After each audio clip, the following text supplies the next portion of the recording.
Isuzu 4JJ1 engine. Isuzu Altera to. Ang timing mark niya ito. Ang sa crankshaft, ayun.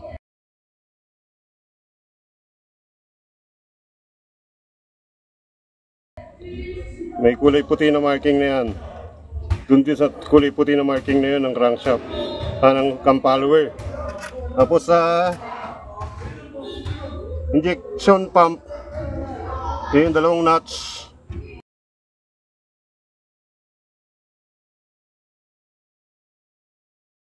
Yung dalawang puti nakatapat doon sa nag-iisang puti na yun.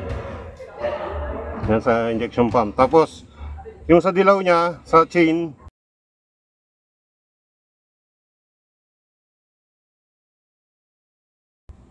ayan, nakatapat doon sa kulay puti na yun.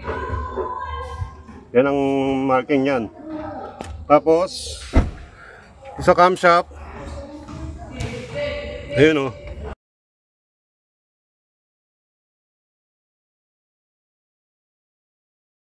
Yung puti na yun, magkasalubong. Puting dalawa sa isa. Ayan, parehas yan.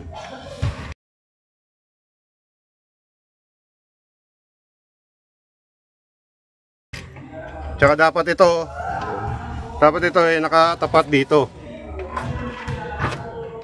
Ayun. Yun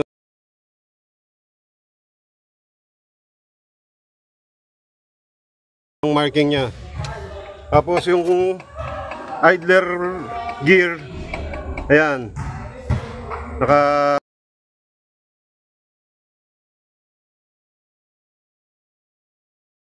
tapat dun sa may marking na yon, kulay itim.